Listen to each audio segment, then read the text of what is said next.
सुकून के इस नए एपिसोड में आप सबका बहुत बहुत स्वागत। खैर मकदम। दोस्तों, आज का एपिसोड अपने आप में एक खास है क्योंकि आज हमारे साथ स्टूडियो में मौजूद हैं principal secretary to government school education and skill development doctor Asgar Hasan Samoon. पिछले दिनों all India council of technical education ने सक्षम और प्रगति नाम से 2 स्कॉलरशिप स्कीम्स शुरू की। आज के इस एपिसोड में हम सामून साहब से इन्हीं 2 स्कीम्स के बारे में जानना चाहेंगे ताकि आम लोगों तक भी इन स्कीम्स का फायदा पहुंच पाए। तो सर, सबसे पहले आपका बहुत बहुत स्वागत है। आपका बहुत बहुत शुक्रिया, आपने बुलाया स्टूडियो में। Thank you sir. सर, पिछले दिनों हमने न्यूज में सुना, आपने इसके बारे में ट्वीट भी किया, एक स्कीम लॉन्च हुई प्रगति। तो आपसे हम जानना चाहेंगे कि ये जो प्रगति स्कीम है सर, ये है क्या और इसमें कौन कौन लोग? हमारी बच्चों के लिए है, लड़कियों के लिए है, फीमेल्स के लिए है। और ये स्कीम ये है, इन्होंने नॉर्थ ईस्ट में चलाई हुई, J&K में चलाई है, जो हमारे हिली और पिछड़े हुए इलाके हैं। नॉर्थ ईस्ट की 7 स्टेट्स हैं, जम्मू कश्मीर है 8 हो गए। तो ये कल हमने मीटिंग भी की थी, वहाँ के जॉइंट सेक्रेटरी भी थे उसमें, स्किल डेवलपमेंट एंटरप्रेन्योरशिप मिनिस्ट्री के। और आपने सुना होगा हमारे डिपार्टमेंट का नाम भी अब टेक्निकल एजुकेशन से स्किल डेवलपमेंट रखा है। स्किल्स पे बहुत फोकस है, न सिर्फ स्किल डेवलपमेंट डिपार्टमेंट है, इसका हम RFD बना रहे हैं, रिजल्ट फ्रेम डॉक्यूमेंट। इसकी अब हम कंसल्टेंट लगा रहे हैं हमारा रोड मैप बनाने के लिए, आगे के लिए, क्योंकि मुझे लग रहा है हमें इंट्रोस्पेक्शन करने की बहुत जरूरत है। खासकर जो नेशनल एजुकेशन पॉलिसी 2020 आई है, इसमें वोकेशनल एजुकेशन पे बहुत इंपॉर्टेंस दी गई है और उसमें ये फ्लेक्सिबिलिटी दी गई है कि बच्चा नंबर 1 अपनी मादरी जबान, मदर लैंग्वेज भी सीखे। उसमें करिकुलम न सिर्फ लैंग्वेज सीखे बल्कि उसका लोअर क्लासेस में करिकुलम भी उसी में हो, उसकी अंडरस्टैंडिंग बढ़े, अवेयरनेस बढ़े, नॉलेज बढ़े और अपने सराउंडिंग से, आसपास के माहौल से वो अपना नॉलेज एक्वायर करे, उसको सप्लीमेंट करे, अपना मुशाहिदा बढ़ाए, क्रिटिकल थिंकिंग बढ़ाए। वो जब बच्चा थोड़ा बड़ा हो जाता है, 10-11 साल का, 12 साल का, वो तो उसके बाद उसको स्केल अप किया जाए, उसके बाद और उसको कोर्सेज दिया जाए। और जो हमारे बच्चे मिडिल क्लास के बाद आते हैं 9th में, 10th में, 11th में, 12th में, इसमें ये खाली डिग्रियां करके बाद में बेरोजगारी मकसद नहीं है। आप देखिए, हमारे पास सारे हिंदुस्तान में कोई 1000 एक यूनिवर्सिटी है, हमारे पास डिग्री कॉलेज भी होंगे, कोई 15-20 हज़ार, ज्यादा होंगे, एग्जैक्ट फिगर नहीं मेरे पास। हमारे रियासत में ही 140 डिग्री कॉलेज अब बने हैं, 10-15 यूनिवर्सिटियां हैं, IIT भी आ गया, IIM भी आ गया जम्मू में, NIT है श्रीनगर में है, एक Indian institute of mass communication हमने जम्मू में बनाया था, 2 क्लस्टर यूनिवर्सिटियां मैंने जब हायर एजुकेशन में था कुछ चंद साल पहले, उसके साथ 2 इंजीनियरिंग कॉलेज। लेकिन अभी रिसेंटली जो इलेक्टेड गवर्नमेंट थी उस वक्त 4 मेडिकल कॉलेज और बने हैं, 2 एम्स बन रहे हैं। इसके बावजूद हमें काफी नॉलेज में, इंफ्रास्ट्रक्चर में डेफिशिएंसी है और मैच नहीं है, क्योंकि हमारे यहाँ आप देखें जम्मू कश्मीर जैसे UT में हमारे पास रिसोर्सेज वसाइल की लिमिटेशन है। भारत देश के अंदर भी अगर आप देखें, एज ए डेवलपिंग नेशन हमारे पास लिमिटेशन है। अभी बात हो रही है NEP 2020 में कि 6% ऑफ GDP इधर लगाना चाहिए, लेकिन उसमें भी आदमी फैसला नहीं हुआ है, बल्कि कुछ लोग कानून बनाने का सुझाव दे रहे हैं। लेकिन हम अवेलेबल रिसोर्सेज के जरिए, जैसे हमारे पास समग्र शिक्षा स्कीम है, सेंट्रल स्पॉन्सर स्कीम 90-10 है, या राष्ट्रीय उचित शिक्षा स्कीम है, हायर एजुकेशन में है, या और भी स्कीमें हैं। यहाँ स्किल डेवलपमेंट एरिया में हमारे पास संकल्प स्कीम है, जो इंफ्रास्ट्रक्चर के लिए ITI, हमारे पास 90 ITIs हैं, उसमें तक 52 हमारे और प्राइवेट ITIs है, इसमें इंडस्ट्रियल कोर्सेज देते हैं। और इसके अलावा हमारे पास कोई 29 पॉलिटेक्निक्स है, उसमें 22 हमारे अपने पॉलिटेक्निक है, 18 को हम अपग्रेड कर रहे हैं। एक सेंट्रल स्कीम थी, वो क्लोज हो गई है, तो लैंग्वेजिंग प्रोजेक्ट में हम वारफिटिंग बेसिस पर कर रहे हैं।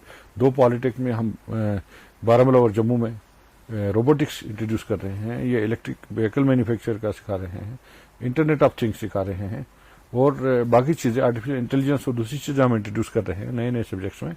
और आज की डेट में NSDC, national skill development corporation, और स्टेट स्किल मिशन, उनके जरिए भी हम शॉर्ट टर्म कोर्सेज दे रहे हैं बच्चों को, एड ऑन कोर्सेज दे रहे हैं, स्किल कोर्सेज दे रहे हैं, लैंग्वेज कोर्सेज दे रहे हैं, पर्सनालिटी डेवलपमेंट कोर्सेज देते हैं, और कई सारे कोर्सेज। तो उससे हम उनको आत्मनिर्भर बनाते हैं, एम्पावर करते हैं बच्चे को कि 10th के बाद या 11th 12th के बाद भी, इवन 8th ड्रॉप आउट होगा बच्चा, वो अपना एक टेक्निकल कोर्स ले लेगा, उसके बाद कोई जॉब जनरेट करेगा, अपने लिए एम्प्लॉयमेंट करेगा, क्रिएट एंटरप्रेन्योर बनेगा, उसके बाद फिर वो वापस आके डिग्री वगैरह ले सकता है। और अभी जो स्कीम जिसकी बात आपने की, ये लड़कियों के लिए, बच्चों के लिए स्कीम है, इसमें कोई सीलिंग नहीं दी गई है। 50,000 रुपए की इसमें स्कॉलरशिप मिलेगा और साल का, और 3 साल बराबर मिलेगा। फर्स्ट ईयर पॉलिटेक्निक में मिलेगा। अभी हम कुछ दिनों में कोविड का लॉकडाउन 4 हो गया है, अभी खुलने लगा हमारे पॉलिटेक्निक, तो हम ऑनलाइन क्लासेस हमने चालू कर दिए हैं। बच्चे कंसल्टेशन के लिए, एडवाइस के लिए भी आते हैं। तो हम ये चाहेंगे कि इसकी पब्लिसिटी हो। ये स्कीम सारे बच्चों के लिए है जो मैट्रिक पास बच्चे हैं, 30 या 33% नंबर के साथ वो वहां पे हमारे पॉलिटेक्निक में इसमें ज्वाइन कर सकती हैं। 3 साल का डिप्लोमा है और उनको ये स्कॉलरशिप फर्स्ट ईयर के सारी बच्चों को दिया जाएगा, 50,000 रुपीज पर ईयर। ये अच्छा स्कॉलरशिप है। उसमें हम लोग फॉर्म भरने में हमने सारे इंस्ट्रक्टर्स को, सुपरिटेंडेंट्स जो हैं ITI के, डायरेक्शन दिया है कि बच्चे को जो भी बच्चा आएगा हमारे पास, लड़कियां, वो सारी फॉर्म भरें, उनको अपलोड करने में मदद करें। और ये अच्छी स्कीम है। इसके अलावा एक और स्कीम है हमारे पास जो इसमें जो हमारे स्पेशली एबल्ड बच्चे, उसमें हम बाद में आएंगे। सर, ये जो स्कीम है प्रगति, मतलब इसमें ये चीज है कि जो भी बच्चियां इसमें एडमिशन लेंगी पॉलिटेक्निक में, वोकेशनल कोर्सेज में, तो 50,000 रुपया पर ईयर, ये बहुत बड़ा अमाउंट है। मुझे लगता है कि बहुत बड़ा अमाउंट है। अभी देखिए हम लोग स्कॉलरशिप दे रहे थे जनरल बच्चों को, 10+2 है या 8, 9, 10, 11, नीचे भी माइनॉरिटी अफेयर्स मिनिस्ट्री के। आपको पता है कि यहाँ पे जो यहाँ की जो मेजॉरिटी कम्युनिटी है वो नेशनल लेवल पे माइनॉरिटी है, तो सारे माइनॉरिटी के बच्चों को, इवन जो शुरू ट्राइब का स्कॉलरशिप गुजर बकरवाल लोग बोलता है, उसमें कम मिलता है अमाउंट। ट्राइबल स्कॉलरशिप इसमें ज्यादा 30,000 रुपये मिलता है, और भी खर्चे मिलते हैं 30-40,000। तो वो उस पिछले साल हमने 8 लाख स्कॉलरशिप दिए थे और वो मिनिस्ट्री ने सेक्शन भी किए थे। इस साल उनको दोबारा फॉर्म भरना है जो डिग्री कर रहे हैं, दूसरे क्लास में आगे हैं। हमने डायरेक्शन दिए है अपने ZDOs को, CEOs को, हेड टीचर्स को, स्कूल टीचर्स को कि भाई इनके फॉर्म भरवाएं। जो सैंक्शन स्कॉलरशिप से इस साल दोबारा रिन्यूअल होगा उसको इन 8 लाख को मिलेगा। इसके अलावा जो फ्रेश लोग आएंगे उनके लिए भी 1-1.5 लाख की सीलिंग दी गई, वो भर सकते हैं। स्कॉलरशिप बहुत इंपॉर्टेंट मायने रखता है, क्योंकि बच्चे को जब स्कॉलरशिप मिलेगा अच्छा खासा, तो पढ़ाई भी अच्छी करेगा, अपने पेरेंट्स पे डिपेंडेंट नहीं रहेगा और कुछ न कुछ वो स्किल भी हासिल करेगा। और इसमें जैसा कि हमने न्यूज में भी देखा कि शायद 8 लाख की इनकम सीलिंग है फैमिली की।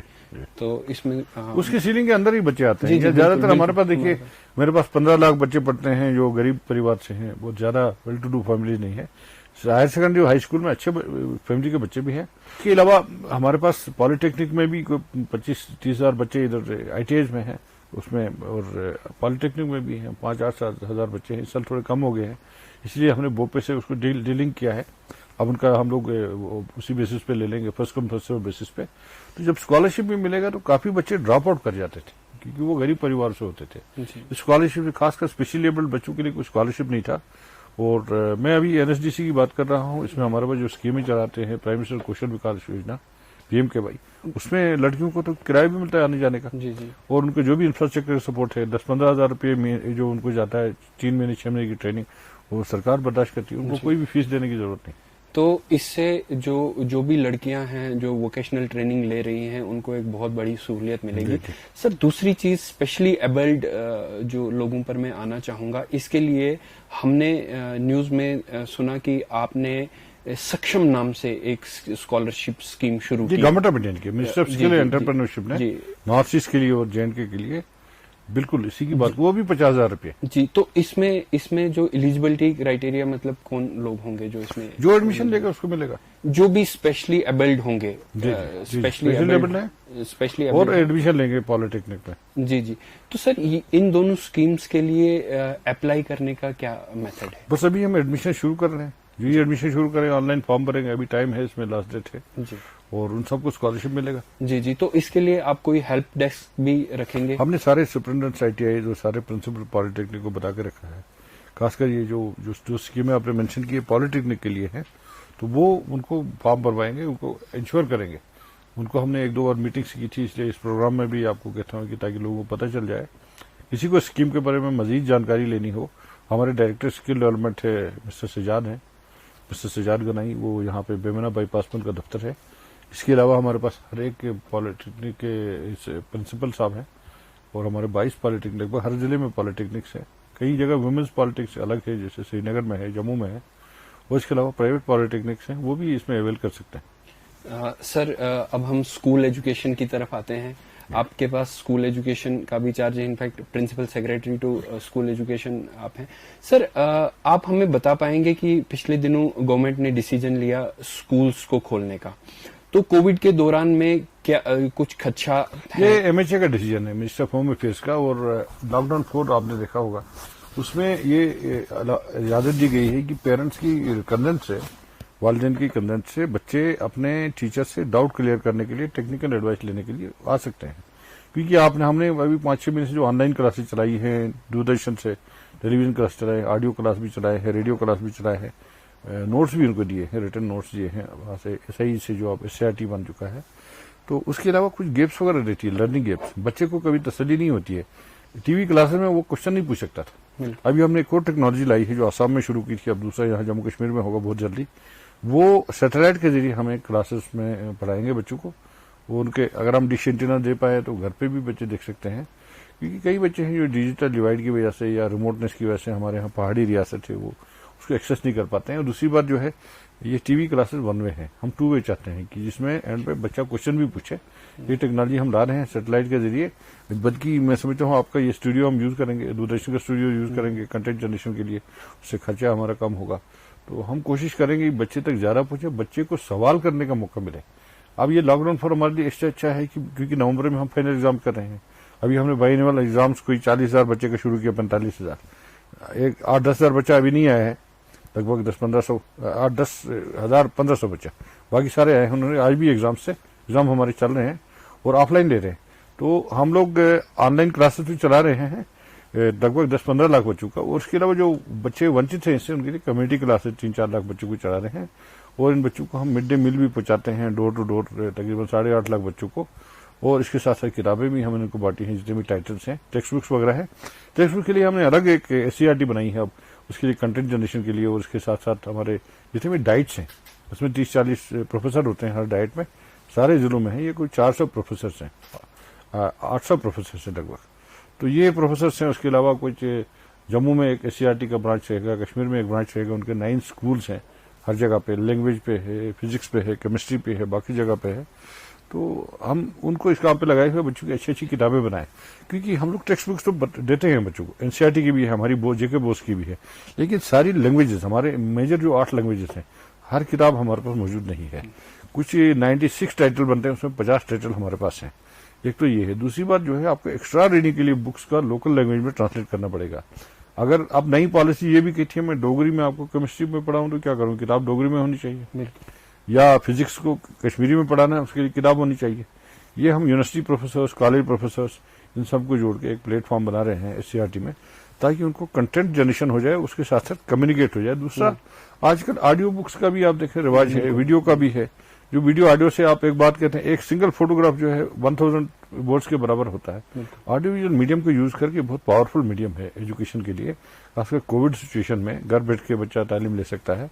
या नियरेस्ट जो राइट टू एजुकेशन एक्ट हमने जो लागू किया है 2019 में, जब से UT बनी है, उसके अंतर्गत यह है कि आप बच्चा, उसका हक है ये 1 किलोमीटर के अंदर वो तालीम हासिल करे। अगर वो हमारा स्कूल नहीं, प्राइवेट स्कूल है, तो उसकी फीस हमें लेनी है, उसका प्रोविजन हमने रखा है जो समग्र शिक्षा स्कीम है। तो मैं समझता हूँ कि ये जो जितने भी स्कॉलरशिप्स हैं, जितने एवेन्यूज हैं, फैसिलिटीज है, ऑप्शन है बच्चे के लिए, हम फॉर्मल टीचिंग को इनफॉर्मल करें। बिल्कुल सर। हमारा क्या नुकसान होता है, अगर हमारी पेरेंट टीचर रेशियो 1:15 है, यहाँ श्रीनगर सिटी में 1:5 है, तो अब अगर बच्चा हमारे पास नहीं आता है या कोविड का असर नहीं आता है, पेरेंट्स कहते हैं सेफ नहीं है, हम बच्चे को बचाएंगे, हम कोविड प्रोटोकॉल फॉलो करेंगे, डिस्टेंस मेंटेन करेंगे, 2 गज का मास्क पहनेंगे और हाथ मुंह धोएंगे, साबुन का। वही कोविड की सिचुएशन को ध्यान में रखते हुए हम चाहेंगे कि स्टूडेंट्स के लिए आप एक मैसेज आपकी तरफ, स्टूडेंट के लिए मेरे ख्याल में ज्यादा मैसेजेस देना उचित भी नहीं है, लेकिन स्टूडेंट्स के लिए है, हमें उनको प्रोत्साहित और एनकरेज करना चाहिए। ऐसे माहौल में पेरेंट्स भी एनकरेज करें बच्चे को, और बच्चे को दबाव ना डालें, आपने डॉक्टर, इंजीनियर हो, ये बनना है, वो बनना है। देखें बच्चे का रुझान किस तरफ है, क्या बनना चाहता है। बच्चा बीच में तालीम छोड़ना भी चाहता है, डजंट मैटर, बीच में जाकर कोई काम सीख लेगा। उसके लिए हमने स्किल डेवलपमेंट कॉर्पोरेशन है, national skill development corporation, search skill mission है, स्किल डेवलपमेंट डिपार्टमेंट है। या इसके अलावा हमारे वोकेशनल लैब 650 भी बन गए हैं। हम साथ साथ कोई न कोई काम उसको कारीगरी सिखाएंगे। अगर उसके पेरेंट्स उस काम से जुड़े हुए थे वो वाली सिखाएंगे, कोई और चाहिए उसको लेटेस्ट चाहिए, जैसे रोबोटिक्स की मैं बात कर रहा हूँ, इंटरनेट ऑफ थिंग्स की बात कर रहा हूँ, मैं ऐसी चीजों की बात कर रहा हूँ जो नए नॉलेज सोसाइटी में, जिससे मोबाइल रिपेयर सिखा, कई चीजें वो बच्चा बना सकता है, उसके पास टैलेंट है। सबसे बड़ा फोर्स होता है ह्यूमन रिसोर्स होता है। उस ह्यूमन रिसोर्स को प्रॉपर टाइम पे अगर हम प्रॉपर एक्सपोजर दे दें, उसको इंडिपेंडेंट बनाएं, बच्चे को 15-18 साल का बच्चा होता है, अपने लिए सोच सकता है क्या अच्छा क्या बुरा है, काउंसलिंग करें, वो ठीक है। उसके साथ साथ उसको ऑप्शन दे दें, वो जो बच्चा करना चाहेगा वो चाहे हायर एजुकेशन करेगा या दूसरा एजुकेशन करेगा या इवन 10+2 करेगा, इवन ग्रेजुएशन के बाद हमारे पास आ सकता है। हम वो एज की सीमा को जो है वो रिलैक्स करें, उसमें कॉम्बिनेशन हो सकता है, बहुत छोटा बच्चा है, बड़ा बच्चा है, सीखने का उसको ये जज्बा हो। जी सर, सुकून के इस एपिसोड के लिए आप हमारे स्टूडियो में आए, आपने अपने बिजी शेड्यूल से इतना टाइम निकाला सर, इतनी वैल्यूएबल जानकारी आपने हमें दी, इसके लिए आपका बहुत बहुत शुक्रिया आपका। सुकून के इस एपिसोड में आज इतना ही। अगले एपिसोड में आपसे फिर मुलाकात होगी, तब तक के लिए नमस्कार, आदाब।